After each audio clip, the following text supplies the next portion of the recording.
Okay, आज के हमारे गेस्ट स्पीकर हैं डॉक्टर राजेश गुप्ता। इनका मैं एक छोटा सा इंट्रो दे रही हूँ।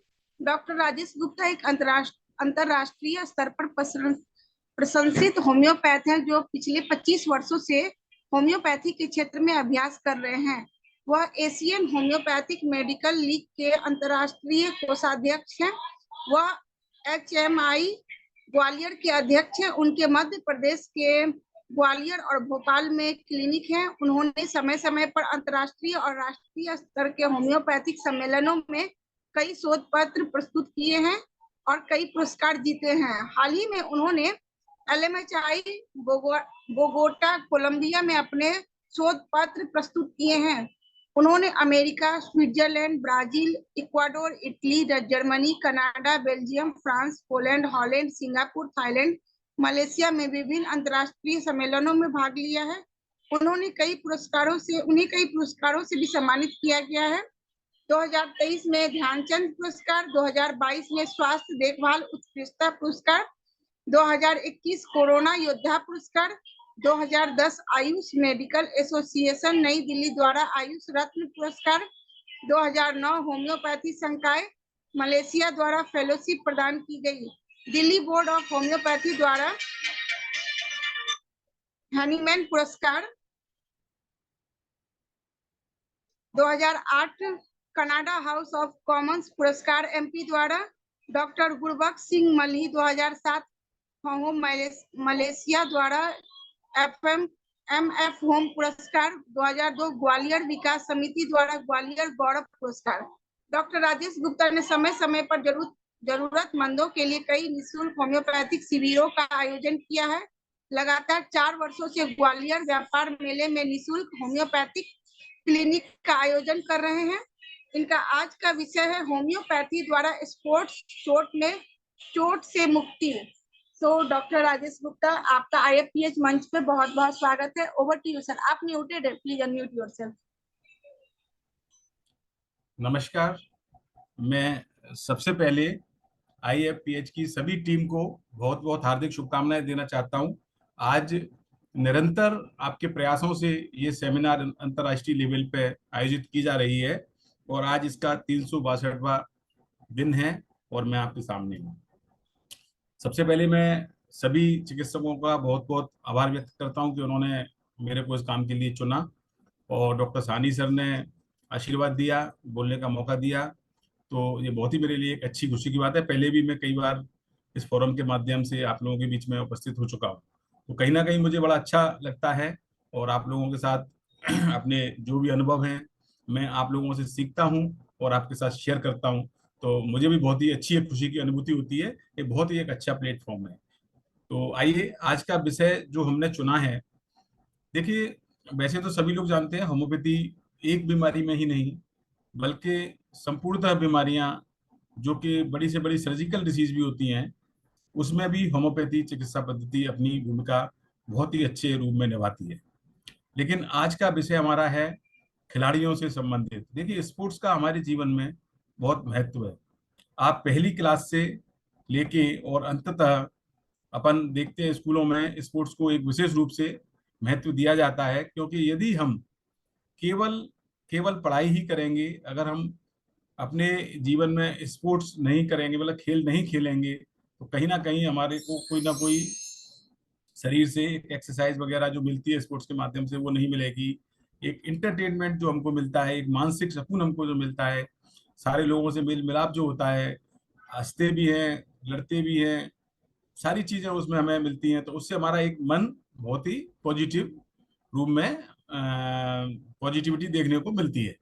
तो आज हम ऐसे खिलाड़ियां जो खेलते समय कई बार विशेष रूप से कई सारी इंजरियों का, कई सारी चोट का शिकार हो जाते हैं खेलते समय, और उसमें केवल चोट का ही नहीं बल्कि फिजिकल इंजरी का ही नहीं बल्कि मानसिक इंजरी का भी शिकार होते हैं। तो अगर हम बात करें सर्जरी में या मॉडर्न सिस्टम ऑफ मेडिसिन में दवाइयों की बात करें, तो वहाँ एक अपन सर्जरी करके उस चोट को तो ठीक कर सकते हैं, लेकिन यदि किसी खिलाड़ी को कोई मानसिक इंजरी है, साइकोलॉजिकल डिसऑर्डर है, स्ट्रेस टेंशन है, डिप्रेशन है किसी कारण से, तो वो उस सतह तक नहीं पहुंच पाते। तो वहाँ बड़ी एक ऐसी स्थिति बनती है कि खिलाड़ी अपने आप को एक असहाय महसूस करते हैं और कहीं ना कहीं वो अपने जीवन में जिस गोल को अपनाना चाहते हैं, जहां तक पहुंचना चाहते हैं, तो वो नहीं पहुंच पाते। तो ऐसी स्थिति में होम्योपैथी चिकित्सा पद्धति बहुत ही अच्छी चिकित्सा पद्धति है, क्योंकि होम्योपैथी पेशेंट को एज ए होल ट्रीट करती है।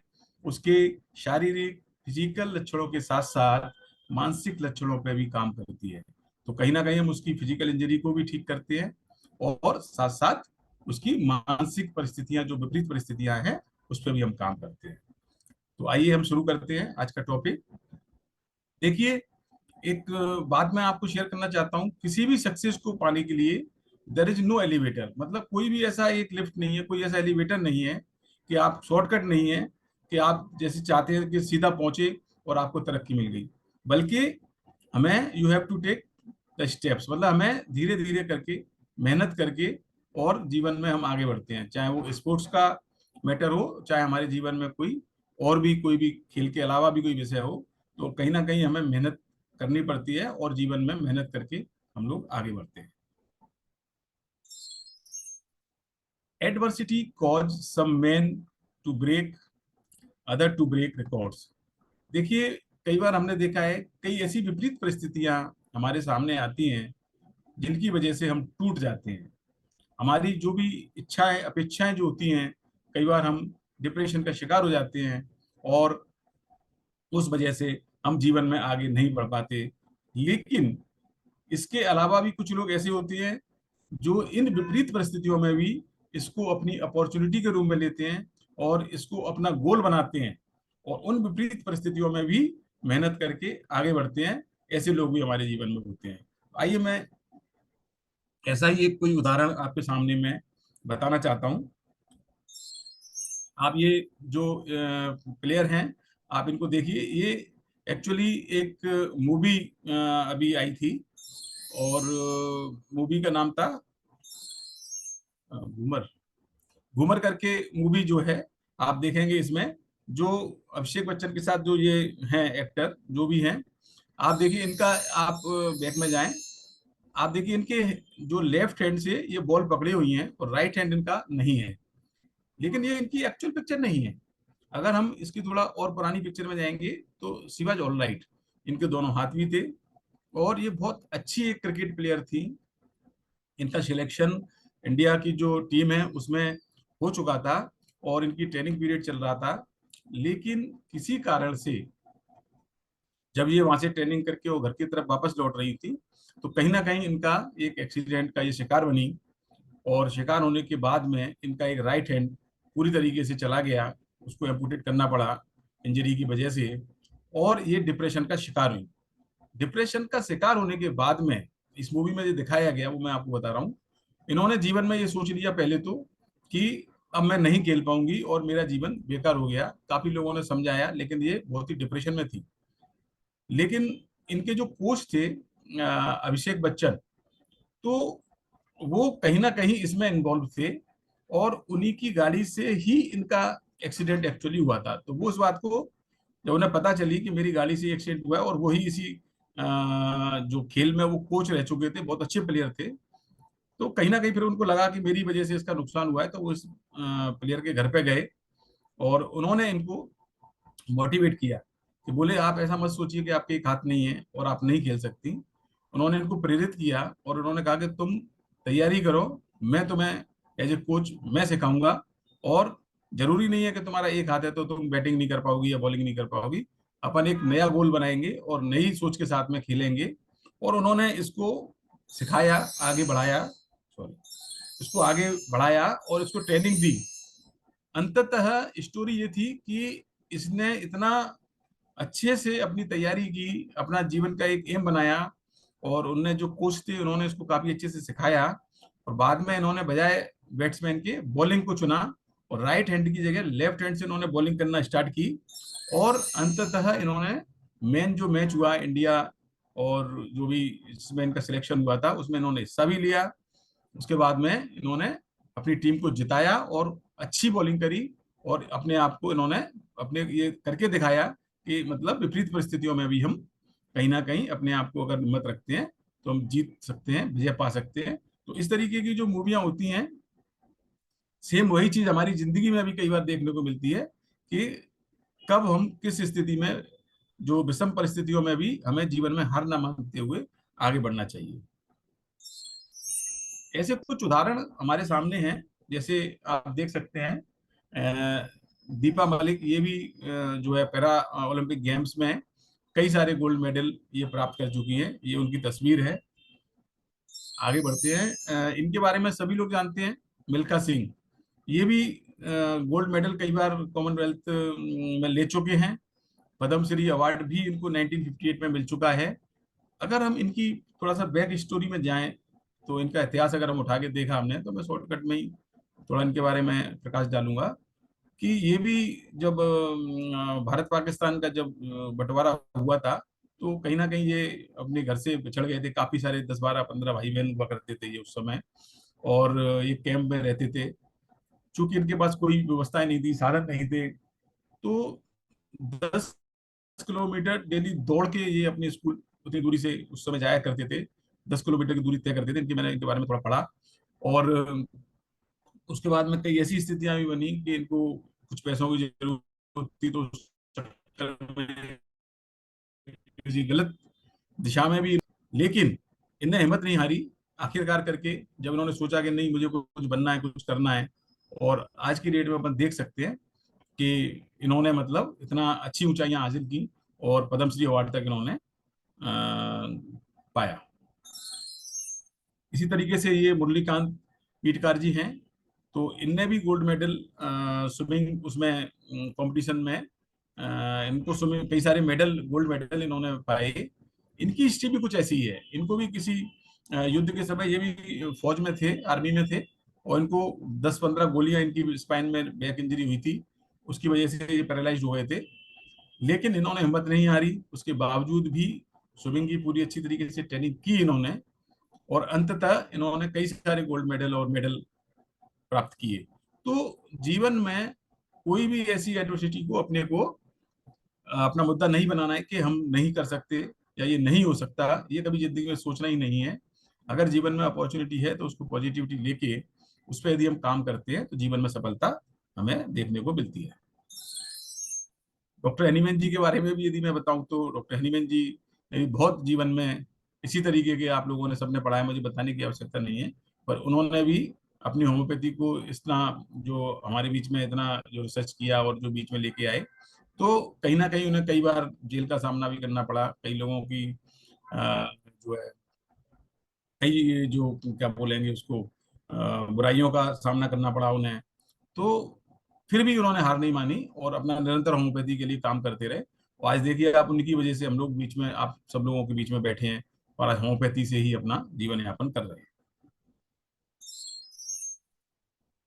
आइए कुछ स्पोर्ट्स इंजरी के बारे में जाने। तो 95% ऑफ स्पोर्ट्स इंजरी जो होती है, जो एक माइनर इंजरी जो होती है, मतलब छोटी मोटी कोई जो चोट लग जाती है, उसकी वजह से जो खेलते समय जो इंजरी हो जाती है, जिससे कि इसमें स्प्रेन है, स्ट्रेन है, कंट्यूजन बन जाते हैं, घुटने में इंजरी हो जाती है, नी इंजरी है, कई बार मसल्स में इंजरी होने की वजह से स्वेलिंग्स आ जाती हैं, टेंडन एक्लेस हो जाता है इंजरी होने की वजह से, तो चलने फिरने परेशानी होती है, पेन आ जाता है बोन्स में, फ्रैक्चर्स आ जाते हैं, डिसलोकेशंस हो जाते हैं। तो ये मतलब जो जीवन में छोटी मोटी इंजरियां जो अपन देखने को मिलती है कि खेलते समय जो आती है, वो इस प्रकार से कई तरीके की इंजरियां हो जाती हैं।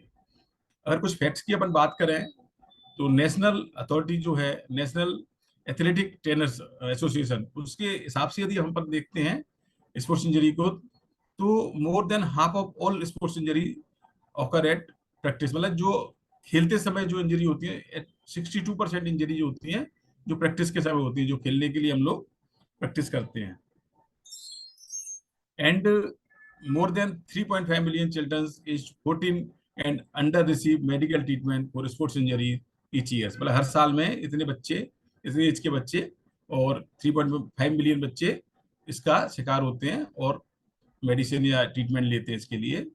Injuries associated with participation in sports and recreation activities account for 21% of all traumatic brain injuries among children in the United States.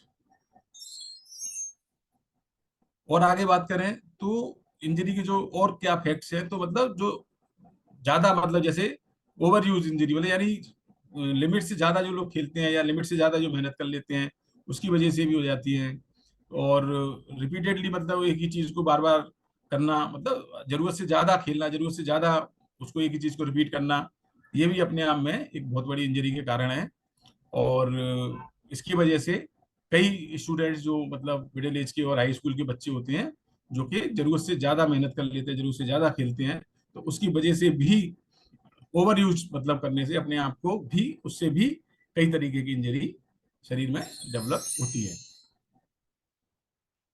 और आगे की बात करें तो lower limb injury percentage more than 50 with ankle and knee very commonly involve, मतलब जो हमारा ankle joint है, मतलब ये नीचे का जो घुटने के नीचे वाला जो एंकल है, उसको क्या बोलेंगे हिंदी में, एंकल जॉइंट, तो वो जो इंजरी है वो ज्यादातर होती हैं। और फुटबॉल खेलने की वजह से या जो रेसलिंग रैंकिंग है वो सेकंड इंजरी उसकी वजह से, मतलब जो सेकंड यानी फर्स्ट जितनी ज्यादा से ज्यादा इंजरी फुटबॉल की वजह से या फिर कुछ रेसलिंग खिलाड़ी उनके लिए भी है। और आगे की बात करें, there is no significant decrease in sports injuries over the past 2 decades, मतलब लास्ट अगर 20 साल से देखें तो कोई इसमें इंजरीज जो हो रही है उसमें कोई कमी नहीं आ रही है, मतलब दिन पे दिन अगर देखें तो इंजरी बढ़ती ही जा रही है। अगर बात करते हैं बट T20 फॉर्मेट जो क्रिकेट का है, तो उसमें भी ये देखने को मिलता है, क्योंकि उसमें बहुत जल्दी और बहुत ज्यादा मतलब तेजी से खेलने की आवश्यकता पड़ती है, तो उसमें ऐसा देखा गया है कि उसमें भी इंजरी बहुत जल्दी और बहुत ज्यादा देखने को मिलती है। This sport shows about 16.8% occurrence of upper limbs injury at the time of fielding, मतलब जो लोग फील्डिंग करते हैं उनमें अपर लिम्स में बहुत ज्यादा इंजरी देखने को मिलती है।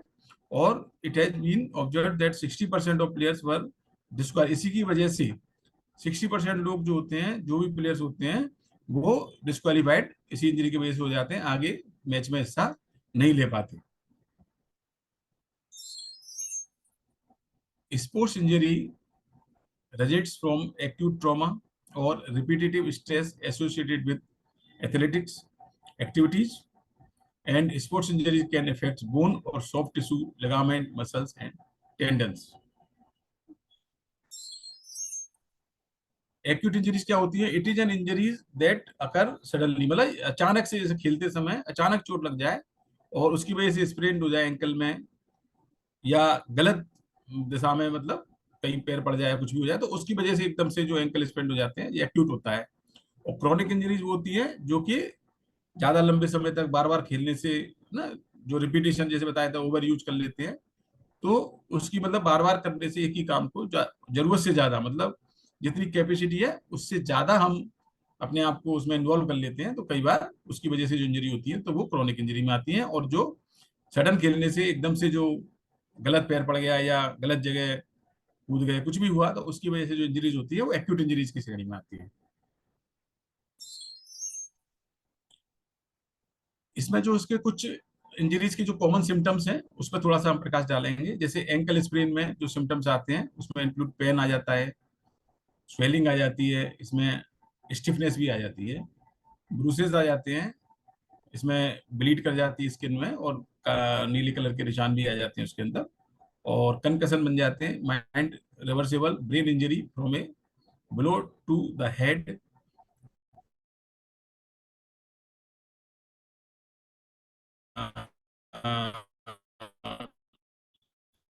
और सिम्टम आते हैं इसमें सिर दर्द होना, चक्कर आ जाना, डिजीनेस मतलब डलनेस, डिजीनेस, चक्कर आना, और कई बार इसमें मेमोरी भी पूरी तरीके से चली जाती है। इस तरीके से जो हेड इंजरी होती है और कंकशन होने से इसमें इस तरीके के सिम्टम्स भी देखने को मिलते हैं।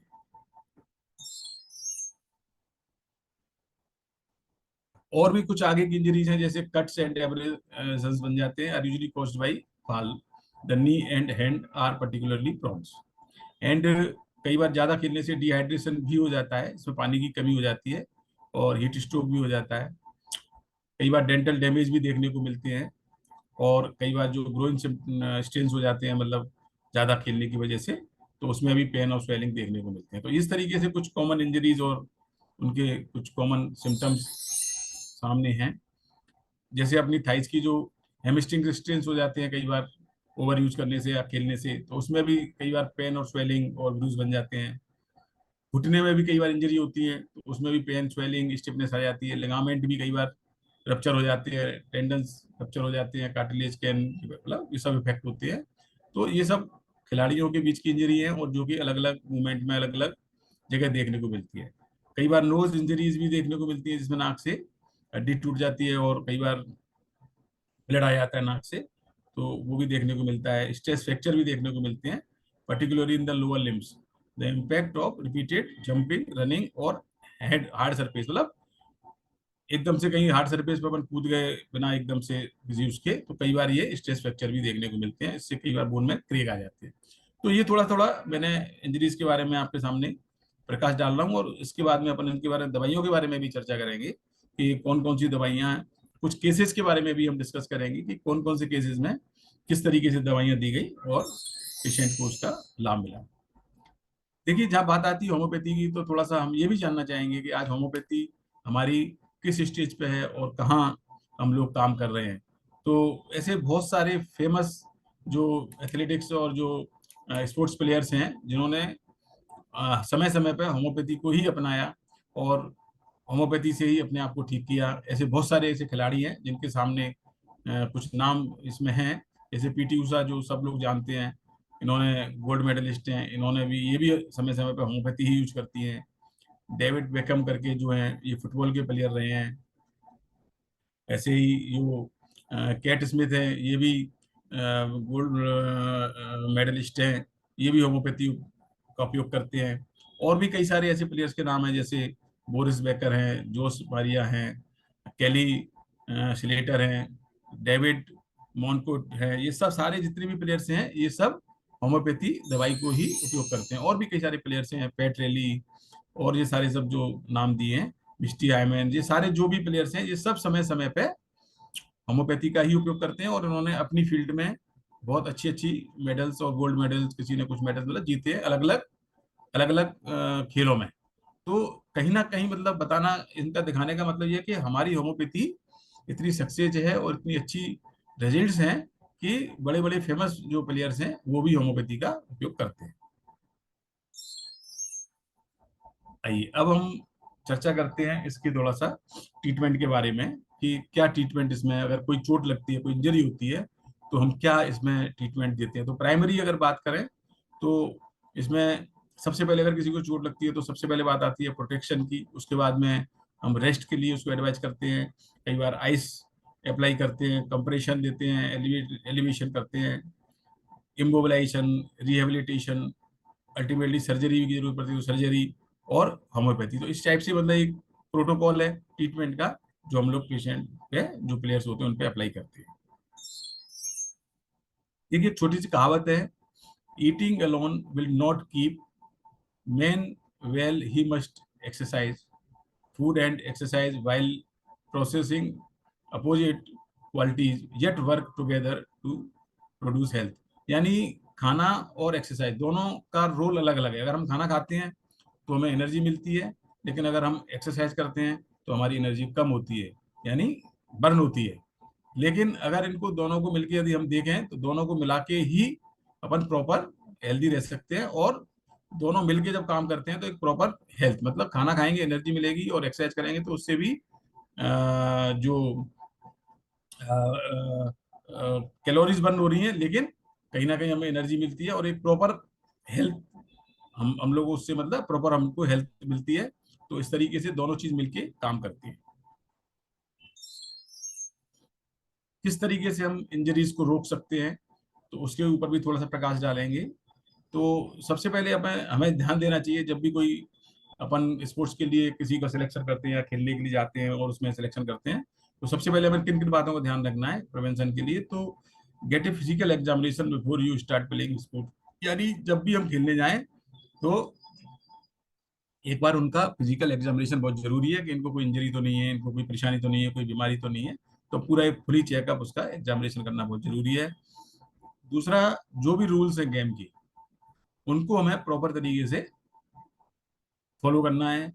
Wear gear that protects, fits well and is right for the sports. Know how to use athletic gear मतलब जो भी नियम है, किस तरीके से हमें जो सब चीजों का ध्यान रखना है। Don't play when you are very tired, मतलब अगर आपको कोई दर्द है, थकान है, मतलब तो हमें उस सब स्थिति में नहीं खेलना चाहिए। हमेशा ऑलवेज वार्म, मतलब खेलने के पहले हमेशा वार्म अप होना, अपने आप को उसके लिए तैयार करना बहुत जरूरी है। और खेलने के बाद भी अपने आप को कूल रखना, मतलब कूल डाउन करना बहुत ज्यादा जरूरी है। यानी जो जो हमारे प्रोटोकॉल्स हैं, जो जो हमारे रूल्स हैं, उस तरीके से अगर हम फील्ड में उतरते हैं तो हम बहुत सारी चीजों को, इंजरी से अपन बच सकते हैं, मतलब यानी चोट लगने से अपने आप को हम बचा सकते हैं। कोई भी, जैसे पहले भी मैंने बताया था कि कोई भी काम ओवर डू नहीं करना है। और जो भी हम शूज वगैरह भी जो पहनते हैं वो प्रॉपर शूज पहने जो अपने आप को फिट हैं, और मतलब अच्छी क्वालिटी के शूज पहने हैं। Use the softest exercise surface you can find, don't run on asphalt और कंक्रीट, मतलब जो अपन रनिंग कर रहे हैं या वॉकिंग कर रहे हैं या जिस जो भी ग्राउंड उसमें खेल रहे हैं, तो वो भी मतलब कंक्रीट का नहीं होना चाहिए, प्रॉपर ग्राउंड होना चाहिए। तो उससे आपको चोट लगना का चांस बहुत कम हो जाता है। और ऐसा भी नहीं करना चाहिए, कई बार लोग सोचते हैं कि मैं एक हफ्ते के अंदर ही सारा कुछ करके और एकदम से खिलाड़ी बन जाऊंगा या एकदम से एक्सरसाइज, तो मतलब ये हमने लिखा है इसके अंदर, don't be A weekend warrior, मतलब एकदम से ऐसा नहीं करो, संभल के चलो। अपने बॉडी के हिसाब से, जो अपनी बॉडी की स्टेमिना है, हमें उसी के हिसाब से ही खेलना है, उसी के हिसाब से ही अपनी तैयारी करनी है। समय पे अगर जैसे हफ्ते में 5 दिन एक्सरसाइज करनी है तो 2 दिन रेस्ट भी करना जरूरी होता है। तो उसी हिसाब से हमें काम करना है। Built up your exercise level gradually, strive for a total body workout of cardiovascular strength training and flexibility exercise, मतलब सारी एक्सरसाइज में कार्डियोवास्कुलर भी, स्ट्रेंथ की सब सारी, फ्लेक्सिबिलिटी सब चीजें, सारी चीजें हमें ध्यान में रखते हुए ही एक्सरसाइज करना चाहिए। और ओवर डू, ओवर मतलब कुछ भी नहीं करना है, नहीं तो हमें इंजरी होने के चांसेस बढ़ जाते हैं। दूसरा, don't bend your knee more than half way when doing knee bend, don't twist your knee when you stretch, keep your feet as flat as you can, when jumping land with your knees bent. तो ये सब चीजें भी अपने को ध्यान रखनी है कि कब हम जंप कर रहे हैं तो हमें नी कितना मोड़ना है, नहीं मोड़ना है, या कोई एक्सरसाइज कर रहे हैं तब कितना मोड़ना है। तो डायरेक्ट जैसे अगर अपन कोई जंप कर रहे हैं तो एकदम से सीधा पैर नहीं रखने हैं, थोड़ा सा नी को बेंड करना है। तो ये सारी चीजें हैं जो हम कई बार प्रैक्टिकल जब बात करते हैं तो ये सारी चीजें हमें ध्यान रखने की हैं। तो अगर इन सब चीजों को हम साथ में ध्यान रखते हुए चलेंगे तो हमें इंजरी होने के चांसेस कम से कम होंगे। अगर कुछ बच्चों की बात करें अपन जैसे, तो कुछ ऐसे ग्रुप के बच्चे हैं जो group children by their skill level and body, मतलब उनको अपन को एज के उसके हिसाब से और उससे नहीं देखना है, बल्कि उनका बॉडी का जो मतलब जो भी बच्चे उसमें भाग ले रहे हैं तो कितना वेट है, कितना क्या है, वो सारी चीजें ध्यान में रखते हुए ही उन्हें उसमें मैच में खेलने के लिए परमिशन देना चाहिए।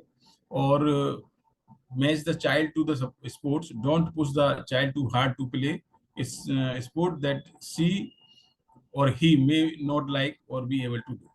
See that all children get a physical exam, मतलब और सारे बच्चों को फिजिकल एग्जाम भी करना चाहिए अपने को, उनको खेलने की परमिशन देने के पहले।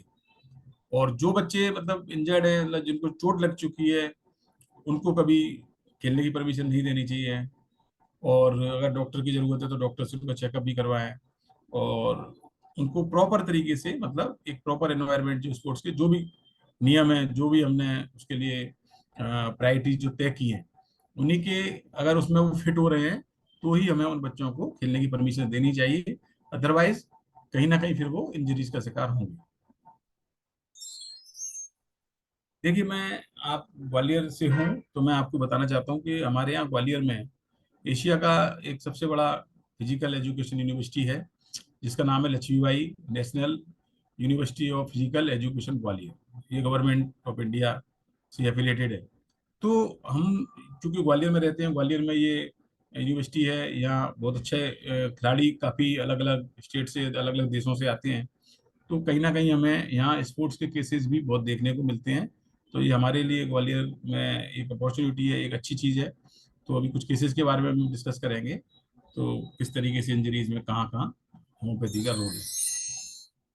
अब कुछ होम्योपैथी के बारे में डिस्कस करेंगे कि होम्योपैथी किस तरीके से स्पोर्ट्स की जो मेडिसिन जिन्हें बोलते हैं हम, जो मतलब चोट में जिस तरीके से जो दवाइयाँ काम में आती है खिलाड़ियों के लिए, उनके बारे में डालेंगे। तो homeopathic remedies are well known for healing sprains, fractures, cuts and bruises. The advantage that a homeopathic remedy has over traditional medications is the absence of both side effects and the danger of banned substance. मतलब homeopathy दवाई हर तरीके से बेहतर है और बहुत अच्छे results है, किसी भी प्रकार के कोई साइड इफेक्ट्स नहीं है और हर तरीके से बीमारियों पर काम करती है. Homeopathy is blessed with valuable non-toxic and non-addictive medicines for boosting energy, with surprisingly help to enhance performance, concentration and perfection. मतलब इसमें ऐसी कोई दवाई नहीं है जिसका किसी प्रकार का कोई साइड इफेक्ट हो या किसी प्रकार का कोई एडिक्शन हो, और बहुत ही अच्छी दवाइयाँ हैं जो कि स्ट्रेंथ को भी बढ़ाती हैं, कंसंट्रेशन को भी बढ़ाती हैं, और जो खेल में परफेक्शन है पूरा चीजें, मतलब हर तरीके से वो दवा उस खिलाड़ियों के लिए लाभदायक होती है. इवन देन जो होम्योपैथी की दवाइयाँ हैं वो पूरी तरीके से एंजाइटी में भी और स्ट्रेस में भी मैनेजमेंट का काम करती हैं. मतलब जो खिलाड़ियों के साथ में जो परेशानियां आती हैं, तो उनकी जो भौतिक फिजिकल जो कंप्लेंट्स हैं उसके साथ साथ यदि कुछ मानसिक परेशानी है, उनको एंजाइटी का शिकार है या स्ट्रेस का शिकार है, उसमें भी होम्योपैथी दवाई प्रॉपर वे में काम करती है. Many of the athletes suffer severe anxiety and tension even many days before starting the events, when they need great concentration of mind and perfection of the body condition. ऐसे कई सारी दवाइयां हैं हमारे होम्योपैथी में, जो खिलाड़ी खेलने के पहले डर जाते हैं, उनको पहले से एंजाइटी हो जाती है. तो अर्जेंटम नाइट्रिकम है, जेल्समियम है, एपोनाइट है, फियर की दवाइयां हैं, डर लगता है. तो ऐसी बहुत सारी दवाइयां हैं, अभी और कुछ दवाइयां और डिस्कस करेंगे हम, तो पूरी तरीके से हेल्प करती हैं. Homeopathic remedies are very specific and act on the underlying cause quickly. Homeopathy does not treat symptoms, rather it activates the body to heal. मतलब होम्योपैथी दवाइयाँ केवल लक्षणों को ही ठीक नहीं करती, जैसे कोई बीमारी है उसको ही ठीक नहीं करती, बल्कि उसको पूरी तरीके से हील करती हैं और जड़ से बीमारी को खत्म करती है. मतलब अगर एक बार दिक्कत आ रही है तो ऐसा नहीं कि पेन किलर है, पेन किलर दे दिया तो दर्द रुक जाएगा लेकिन हड्डी नहीं जुड़ेगी, बल्कि हड्डी जोड़ने का भी काम करती है होम्योपैथी दवाई. नर्व इंजरी है तो नर्व्स को भी रिपेयर करने का काम करती है होम्योपैथी. मसल्स रप्चर है तो मसल्स को भी रिपेयर करने का काम करती है होम्योपैथी दवाई. और साथ साथ यदि उसको मेंटल शॉक है, ट्रोमा है, तो उस लेवल पे भी काम करती है होम्योपैथी दवाई.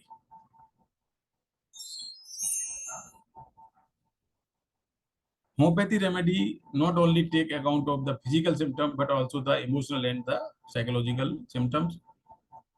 Homeopathic remedies promote the body natural ability to heal and support optimum health, which in turn helps the athlete to achieve equilibrium of body, mind, and enable speedy cure. कुछ जो विशेष दवाइयां हैं जो सभी लोग जानते हैं दवाइयों के बारे में, और काफी सीनियर सब लोग साथ में बैठे हैं, तो लेकिन चूंकि मुझे आज काम दिया गया है इनके ऊपर डिस्कस करने के लिए, तो मैं थोड़ा सा दवाइयों पर प्रकाश डालूंगा. जो मेरी नॉलेज है उसके हिसाब से मैं थोड़ा थोड़ा प्रकाश सारी दवाइयों पर, जो जो इंजरी की मुख्य दवाइयां हैं तो उन पर मैं प्रकाश डालूंगा. तो देखिए, जहाँ इंजरी की बात आती है तो एक लेमैन भी होता है, एक नॉर्मल व्यक्ति भी होता है, एक नॉर्मल पेशेंट भी होता है, नॉर्मल फैमिली में रहने वाले लोग भी होते हैं, तो कहीं ना कहीं वो अर्निका का नाम नहीं भूल सकते. यहाँ बात अगर इंजरी की आती है, चोट की आती है, तो घर में बच्चे भी इस बात को जानते हैं कि अरे अर्निका दे दो. तो arnica it is a very good remedy, बहुत ही अच्छी दवाई है अर्निका मोंटाना. तो ये हर तरीके के जो इंजरी है, हर तरीके का ट्रॉमा है, इट इज ए क्विंटेसेंशियल, बहुत ही अच्छी दवाई है. हर तरीके की इंजरी जहां होती है सबसे पहले अर्निका का काम शुरू होता है. तो it is a great muscular tonic. It relieves soreness after over exertion, relieves sprains, stings and bruises. Even then, कई बार ऐसा भी देखा जाता है कि अगर हम खिलाड़ी को, अगर वो खेलने के लिए जा रहा है खिलाड़ी, और उसके साथ में इस तरीके की प्रॉब्लम्स है कि नहीं, वो खेलते समय उसको मसल्स में पेन और ये सब दिक्कतें आ जाती हैं, तो ये मैं अपना एक पर्सनल एक्सपीरियंस शेयर कर रहा हूँ. यदि हम उस खिलाड़ी को पहले से अर्निका का एक डोज दे दें, या कोई जैसे रनिंग करने जा रहा है या वॉकिंग करने जा रहा है, तो कहीं ना कहीं अर्निका का अगर एक डोज हम पहले से खिला दें तो वो बहुत अच्छे से खेल सकता है और बड़ी से बड़ी इंजरी से भी अपना बचाव कर सकता है। अर्निका को हम कभी भूल ही नहीं सकते। कोई भी इंजरी होने के पहले सबसे पहले काम अर्निका से ही स्टार्ट होता है। दूसरी दवाई हमारी आती है सिम्फाइटम। तो सिम्फाइटम के बारे में भी हम लोग जानते हैं, स्पेशली ये जो हेल्प करती है जो बोन्स में, हड्डियों में जो और कार्टिलेज जो होती हैं, पेरियोस्टियम जिसे बोलते हैं, ये सब चीजें जो हड्डी से संबंधित जो भी इंजरी मेन होती है उसमें सिम्फाइटम को हम याद करते हैं, इसको कभी नहीं भूल सकते हम। तो जब भी कोई इंजरी होती है हड्डी से संबंधित, उसमें कोई भी पेन है, स्वेलिंग है, या हड्डी ब्रेक भी हो जाती है, फ्रैक्चर भी हो जाता है, तो सिम्फाइटम के बारे में हमेशा हमें याद रखना है, क्योंकि सिम्फाइटम एक ऐसी दवाई है जिसको कि फ्रैक्चर में जोड़ने में काम करती है। एक बहुत ही याद मुझे एकदम से आया सिम्फाइटम के बात करते हुए, बहुत पहले, लगभग 8-10 साल पहले का किस्सा एक मैं बताना चाहूंगा। आगरा में एक कॉन्फ्रेंस हुई थी, तो वहाँ ऑर्थोपेडिक सर्जन थे आगरा के। कॉन्फ्रेंस तो होम्योपैथी की थी, बट वो जो ऑर्थोपेडिक सर्जन थे वो, उनको भी उस कॉन्फ्रेंस में इनवाइट किया गया था। तो उन्होंने अपना कुछ पेपर प्रेजेंट किया था वहाँ पे। तो उन्होंने जो भी फ्रैक्चर के जो केसेस थे उनमें role of allopathic system of medicine, surgery and help of homeopathy, मतलब किस तरीके से दोनों चीजों ने मिलकर काम किया। तो उन्होंने कुछ केस स्टडी उसमें दिखाई कि जो भी फ्रैक्चर के केसेस थे तो उन्होंने अपनी सर्जरी की और एलोपैथी की दवाइयाँ दी, और उनकी रिकवरी दिखाई कि माना 5 महीने या 6 महीने लगे या 4 महीने लगे। फिर उन्होंने कुछ केसेस ऐसे दिखाए कि जिनमें उन्होंने होम्योपैथी की दवाई दी, अपनी सर्जरी की, और फिर उनकी रिकवरी दिखाई। तो उसमें उन्होंने बहुत अच्छे से बाकायदा केस हिस्ट्री दिखाई थी कि जहाँ होम्योपैथी की सिम्पाइटम, कैलक्रिया फॉस और जो दवाइयाँ दी गई, वहाँ जहाँ जहाँ पेशेंट को 5-5, 6-6 महीने लग रहे थे, वो 2 महीने में, 3 महीने में उनकी हड्डी जुड़ गई। तो मतलब इस तरीके की स्टडियाँ, वो जो मैं कॉन्फ्रेंस की बात कर रहा हूँ वहाँ तो है ही, बाकी हम लोग भी आए दिन ये सब चीज़ों को डेली देख रहे हैं कि जहाँ होम्योपैथी हम लोग देते हैं, हमारे पास बहुत ऐसे केस आते हैं, बहुत डॉक्टरों के फोन आते हैं, पेशेंटों के फोन आते हैं कि साहब हमने सुना है कि हड्डी जोड़ने की दवाई है इसके अंदर। तो कहीं ना कहीं होम्योपैथी इस काम में, जो सिम्पाइटम है हमारा, बहुत अच्छा काम करती है। तो इसको कभी अपन हड्डी जोड़ने का केस जहाँ आता है, फ्रैक्चर का केस आता है, तो वहाँ इसको हम भूल नहीं सकते। अगर बात आती है कहीं नर्व इंजरी की, नर्व्स में कहीं इंजरी होती है, तो हाइपेरिकम परफोरेटम, यानी कहीं भी कोई नर्व इंजरी है, कहीं से भी कोई गिर गया, चोट लग गई, एक्सीडेंट हो गया, उसकी जो नर्व्स इंजरी हो गई, नर्व्स क्रैश हो गई, तो हाइपेरिकम एक ऐसी दवाई है कि अगर इससे हम शुरू करेंगे तो बहुत अच्छे रेट देखने को मिलते हैं। इवन देन हम जैसे इंजरी के कारण जो पैरों में सुनपन, झंझनाट आ जाता है नर्व्स इंजरी के कारण, डैमेज होने की वजह से, जैसे माना किसी की रीढ़ की हड्डी है और वहां पे कोई डैमेज हुआ और उसकी वजह से पैरों में पैरालिसिस हो गया, ब्लड का सर्कुलेशन कम हो गया, तो आप हाइपेरिकम का यूज करिए। देखिए आपको इतने अच्छे रेट्स देखने को मिलेंगे कि उसकी रिकवरी वापस देखने को मिलेगी। It can also be helpful post operative, और जैसे किसी को कोई ऑपरेशन हुआ है और उसके बाद में कई बार देखा होगा पैरालिसिस हुआ है, तो ऐसी स्थिति में अपन हाइपेरिकम से अगर स्टार्ट करते हैं तो उस केस में काफी अच्छे रेट्स देखने को मिलते हैं। Hekla lava, it is also another remedy. तो ये भी बहुत अच्छी दवाई है बोन एंड कनेक्टिव टिश्यूज के लिए। और किसी भी तरीके की इंजरी अगर इस तरीके की आती है, जैसे, और फुटबॉल प्लेयर्स में एंकल्स जॉइंट्स में आती है, तो ये बहुत अच्छी दवाई है हिकला लावा, इसको भी नहीं भूल सकते हम। इसका उपयोग समय समय पे अपन कर सकते हैं। रूटा, रूटा अपने आप में एक बहुत अच्छी दवाई है जहाँ इंजरी कनेक्टिव टिश्यू में होती है, बोन्स में होती है। और इसमें मैंने देखा कि जहाँ मतलब टेंडन्स जो इंजरीज हो जाती हैं, और जो हड्डी में जो हील पेन जो होते हैं, तो उसमें भी रूटा का बहुत अच्छा रोल है। और जहाँ टेंडन इंजरी में मैंने कई बार देखा, जो टेंडो एक्लिस टेंडन जो रप्चर हो जाता है या ब्रेक हो जाते हैं, तो वहाँ रूटा का बहुत अच्छा रोल है। और कई बार ऐसे केसेस हमारे पास हैं जिनमें हमने देखा कि रूटा और साथ में कुछ और दवाइयाँ उपयोग की गई, तो वो उस तरीके के जो फ्रैक्चर्स थे टेंडन्स के, वो इस दवाई ने ठीक किए। रिस्ट पेन वगैरह में भी इसका अच्छा रोल है। एक और बहुत अच्छी दवाई है रेस्टॉक्स। ये भी बहुत अच्छी दवाई है खिलाड़ियों के लिए, जहाँ मस्कुलर स्प्रेन्स आ जाते हैं, टेंडन्स टॉर्न हो जाते हैं, और पेन स्वेलिंग वगैरह इस तरीके की जो परेशानियां आती हैं। इसमें कुछ इनकी मॉडलिटीज को भी अपन को ध्यान में रखना होता है, क्योंकि होम्योपैथी में एक चीज को नहीं बल्कि संपूर्ण सिम्टम्स को देखा जाता है। तो इसमें कुछ ऐसी मॉडलिटीज है, जैसे कि इसमें लिखा है हमने, worse from being wet and cold and often is worse at night. तो इसके कुछ कीनोट सिम्टम्स हैं। Keynote to using this remedy is that the injury feels better with application of heat and from hot bath.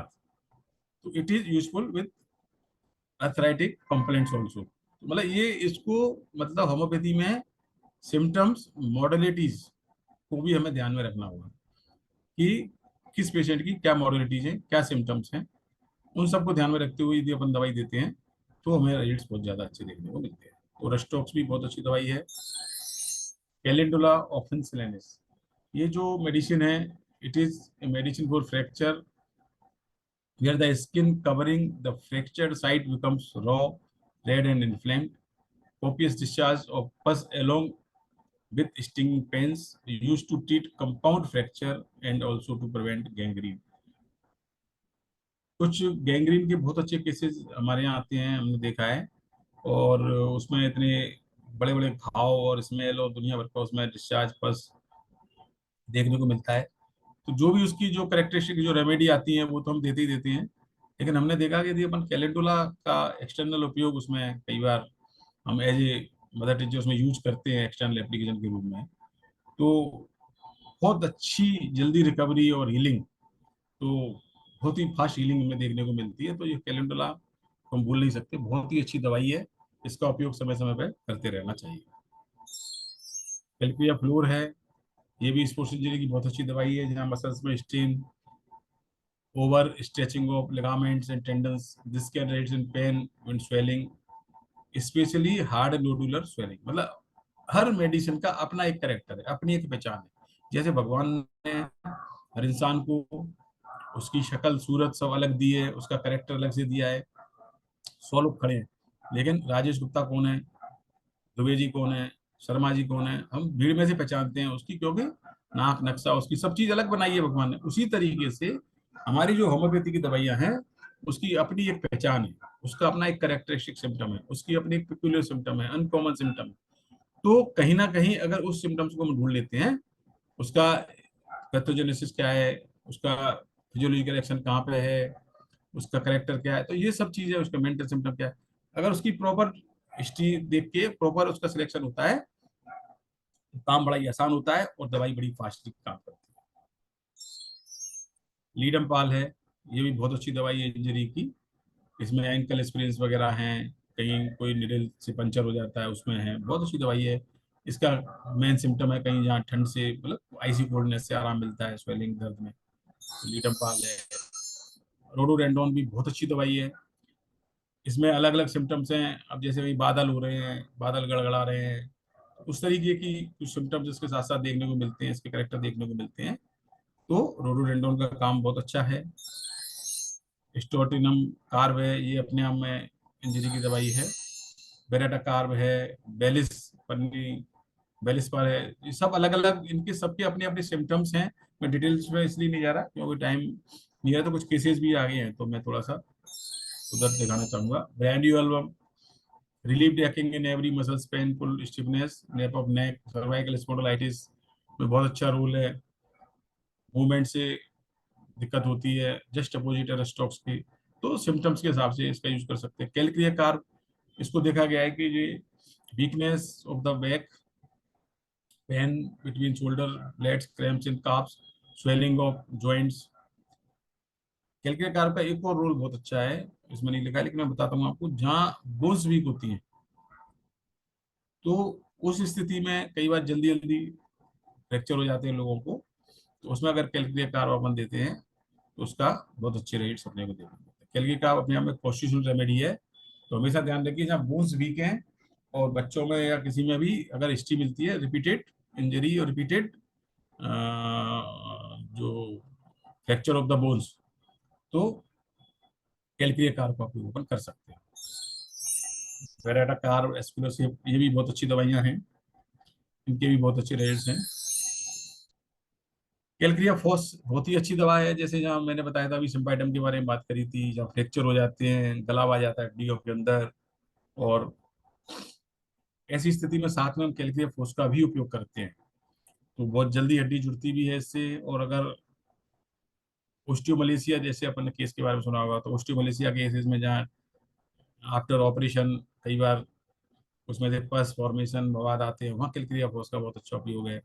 सिमीसिया फ्यूगा का भी बहुत अच्छा उपयोग अलग अलग पेन्स में है। तो ये सारी दवाइयाँ बहुत अच्छी हैं। सिलेसिया के बारे में भी अपन बात करें तो ये भी फ्रैक्चर्स में और बोन्स के उसके लिए काफ़ी अच्छी दवाई है। और जो मैंने बताया ओस्टियोमलेशिया के केसेस के बारे में अगर अपन डिस्कस करें, तो वहाँ पे जहाँ पस फॉर्मेशन हो जाता है, हड्डियाँ गल जाती हैं, ऐसी स्थिति में सिलेसिया है। लेकिन सिलेसिया के अपने कुछ कैरेक्टरिस्टिक सिम्टम्स हैं। ओस्टियोपोरोसिस जम हो जाती है, पेशेंट को बहुत ज़्यादा स्वेटिंग है, बिल्कुल हाथ पैर बिल्कुल ठंडे पड़ जाते हैं, लीन थिन स्ट्रक्चर होता है। तो कुछ इनके मतलब पर्सनल सिम्टम्स है, बोन्स में नेक्रोसिस हो जाती है, बोन्स गल जाती है। तो ये मतलब सिलेसिया का उपयोग भी बहुत ही अच्छा उपयोग है सिलेसिया का। तो इनकी स्थिति परिस्थितियों को देखते हुए, सिम्टम्स को देखते हुए, कहीं ऐसा फ्रैक्चर या कोई ऐसा गलाव हड्डियों के अंदर है, तो हम सिलेसिया का भी बहुत अच्छे से उपयोग कर सकते हैं। अब दवाइयों के बारे में बात करने के बाद में थोड़ा सा 2-3 केसेज हैं, तो लास्ट में जाके हम थोड़ा केसेज पे भी प्रकाश डाल लेते हैं, किस तरीके के केसेज हमारे पास आते हैं। तो मैं आप बात करूंगा सबसे पहले एक 38 years old male tennis player की, जिसको कंप्लेंट थी, काफी ज्यादा पेन था उसको राइट शोल्डर में 2 महीने से, और उसकी वजह से वो हाथ उठाने में काफी तकलीफ महसूस कर रहा था, काफी पेन उसको हो रहा था। He had not exercise for a month, मतलब उसकी वजह से उन्होंने 1 महीने से ना कोई एक्सरसाइज कर पा रहा था, ना कुछ खेल पा रहा था। जहां जहां वो काफी घंटों तक खेलता था वहां बिल्कुल ही नहीं खेल पा रहा था। और on his return he could not raise his right shoulder due to severe pain. He was diagnosed with rotator cuff strain with bursitis and tendinitis of the right shoulder. So he was advised to discontinue tennis for 2 weeks. मतलब उसकी वजह से उसको 2 हफ्ते के लिए मना कर दिया गया, अब नहीं खेलोगे। Initiate the use of anti-inflammatory medications and begin a course of physical therapy to relieve his pain, improve his range of motion, stretch certain muscles, and strengthen other in the rotator cuff. The patient had already taken a dose of arnica to develop। हमारे आने के पहले क्योंकि ये परेशानियां थी, अपनी दवाई लेने के साथ साथ उसने अर्निका का एक डोज पहले से ले रखा था, क्योंकि अर्निका बहुत कॉमन दवा है, जनरली लोग इसको अपने घर पर रखते हैं। आफ्टर 4 वीक्स ऑफ ट्रीटमेंट इस सिम्टम करने के बाद भी उसको बहुत ज्यादा आराम नहीं मिला, थोड़ा सा उसको आराम मिला, and he was unable to resume his tennis game and came to us for treatment. उसके बाद में फिर वो हमारे पास ट्रीटमेंट के लिए आया।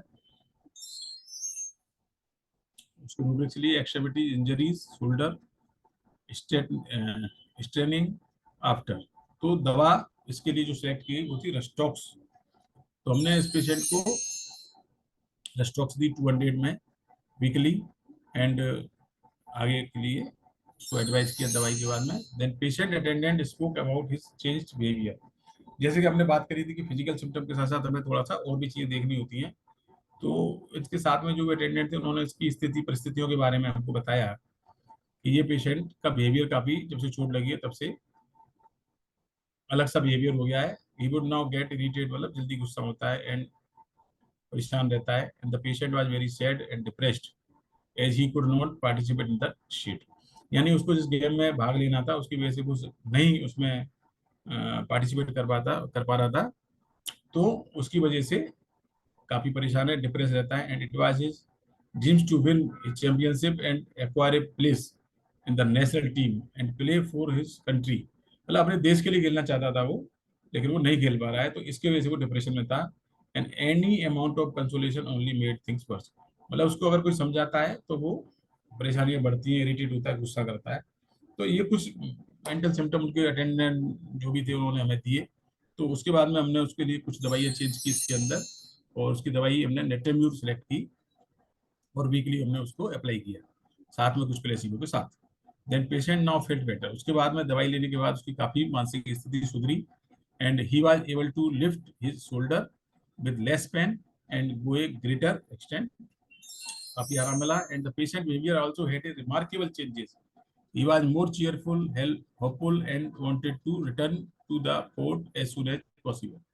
And after 2 months of treatment, the patient fully recovered from his injury and resumed playing tennis. मतलब जो भी दवाई दी 2 महीने के बाद में पूरी तरीके से ठीक हो गया, और जो गेम खेलता था या जो भी उसका था उसमें वो दोबारा से उसने उसको ज्वाइन कर लिया, पूरी तरीके से वो ठीक हो गया।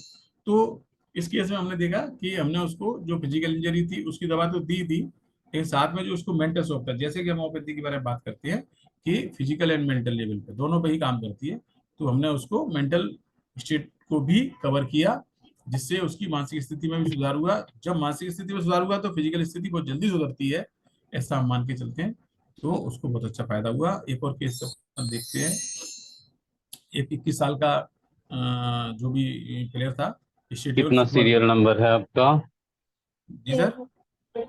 फिर please 10 unmute March days back, he suffered a severe knee injury while playing। इसको फुटबॉल प्लेयर था, इसको एक घुटने की इंजरी हुई, और due to a sudden push from the back he got disbalanced and landed on the floor।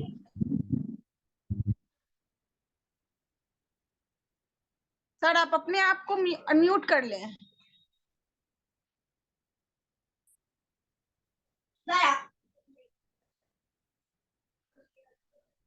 Doctor Rajesh Gupta अपने आप को अनम्यूट कर लें कहीं। जी। तो जो बात कर रहे थे अपन फुटबॉल प्लेयर की, तो उसको जैसे जो लेफ्ट इंजरी हुई तो उसकी वजह से उसको पेन और मूवमेंट्स में परेशानी शुरू हुई। उसको सबसे पहले तो उसने जो भी ट्रीटमेंट लिया, रेस्ट किया, आइस वगैरह जो भी था, और उसके बाद में उससे थोड़ा बहुत उसको आराम तो मिला, लेकिन पूरी तरीके से वो पेशेंट ठीक नहीं था। इसके बाद पेशेंट को हमने जो दवा सेलेक्ट की उसमें ब्रायोनिया, रेस्टोक्स, अर्निका, रूटा और सल्फाइडम, जो भी ये 4-5 दवाई थी, फिर उसके अकॉर्डिंग टू सिम्टम्स इसमें जो दवा निकल के आई, तो स्टार्ट हमने इसको सबसे पहले अर्निका से किया 200 से, and patient reported after 3 days he felt significantly better, pain and swelling was reduced. Placebo से उसको हमने आगे कंटिन्यू किया। The patient reported after a week with pain in knee joint, modalities were aggravation on starting to walk. मतलब जैसे ही वो walk शुरू करता था तो उसको दिक्कत आती थी, और एम्बुलेटेड आफ्टर कंटिन्यूस मूवमेंट, मतलब कंटिन्यूस चलता रहे तो आराम मिल जाता था। तो हमने इसको अकॉर्डिंग टू सिम्टम रेस्टोक्स का फिर हमने इसको फॉलो किया 200 से, और उसके बाद में कुछ हफ्तों के बाद में देखा तो पेशेंट काफी बेटर थे। साथ में एज ए पेन किलर और स्वेलिंग के लिए मैग्नीशियम फॉस भी साथ में दिया गया, एंड उसके बाद पेशेंट काफी अच्छे से ठीक भी हो गया, और उसने दोबारा से खेलना स्टार्ट कर दिया। उसके बाद में उसको रेस्टोक्स 200 आगे और दी गई, जिससे उसका अच्छा इंप्रूवमेंट देखने को मिला, और बाकी प्लेसिबो से फॉलो अप किया, और अब वो बहुत अच्छा एक खिलाड़ी है और बहुत अच्छे से स्टेट लेवल प्लेयर है फुटबॉल का, और खेलता है। आप देख सकते हैं जो उसी यूनिवर्सिटी का फोटो है, जो प्लेयर जो हमारा पेशेंट है, कि वही मैंने इससे बात की थी और उसका फोटो वही का है। एक और केस है, एक पेशेंट है 20 साल के मेल पेशेंट, स्टेट लेवल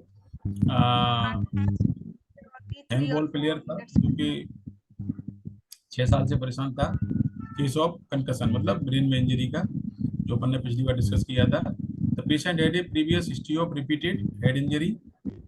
उसकी हेड इंजरी की हिस्ट्री थी। The patient flat heaviness in the head, headache, dizziness, was unable to concentrate his mind. मतलब इंजरी की वजह से उसको वो सारे जो माइंड के सिम्टम आते हैं वो सारे देखने को मिल रहे थे, and he was unable to do his daily course properly.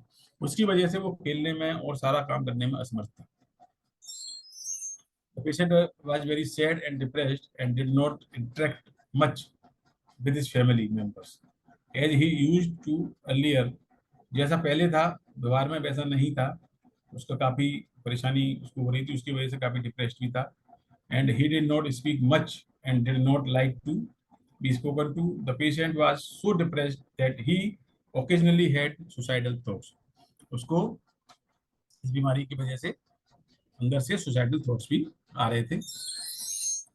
तो इसमें जो हेड इंजरी को देखते हुए जो दवा सामने आई, नेटरम-सल्फ और अर्निका, तो इसके बारे में हमने पढ़ा है कि अर्निका जब एक्यूट इंजरी है और सडन ऑनसेट है, मतलब सडन इंजरी है, तो अर्निका, और the chronic of arnica is natrum sulph. तो हमने उसमें देखा गया था कि इसमें रिपीटेड हिस्ट्री ऑफ इंजरी है, तो इसमें हमने पेशेंट को नेटरम-सल्फ से दवा से स्टार्ट किया. The patient reported after a week he reported that he was feeling much better. इसको दवाई लेने के बाद उसको काफी अच्छा अनुभव हुआ, अच्छा फील होने लगा, काफी इम्प्रूवमेंट होने लगा. And patient was now able to do his daily course properly. His memory had also improved. He started conversing with the family members as earlier. जो पहले बात नहीं कर रहा था वो अच्छे से बात करने लगा, जैसा पहले करता था वैसे करने लगा. He was followed on placebo. उसके बाद उसको placebo से फॉलो किया गया. And patient reported after a month with slight heaviness in the head and uneasiness. Dose of नेटरम-सल्फ 1 mg was administered. The patient reported after a month with relief. He was followed on placebo. The patient reported after a month. He reported that he was feeling much better. मतलब उसके बाद में उसको काफी अच्छी feelings आने लगी, अच्छा महसूस करने लगा, और अपने डेली के जो भी काम थे वो पूरी तरीके से कर रहा था, और प्लेसिबो के साथ साथ उसका ट्रीटमेंट चलता रहा. और उसने अगेन मतलब दोबारा से जो भी उसका गेम था उसको ज्वाइन किया, सारे सिम्टम्स उसके ठीक हो गए और पेशेंट पूरी तरीके से ठीक हो गया, और जो नॉर्मल उसमें जो खेलना चाहिए उस तरीके से वो क्वेश्चंस भी हमारे पास आए हैं. आप देख सकते हैं टीम है सारी कॉलेज की, इसमें से हमारा पेशेंट भी है. Hello doctor Rajesh Gupta ji. जी सर. आप चूंकि समय हो गया है, आप ठीक है सर, केस को कभी बाद कोई में बात नहीं, अपन इसको यहाँ बस सारा. हाँ सर, एक क्वेश्चन था उसी से रिलेटेड ही क्वेश्चन एक है कि role of natrum sulph in head injury. जी सर. में क्वेश्चन है role of natrum sulph in head injury, ये क्वेश्चन है.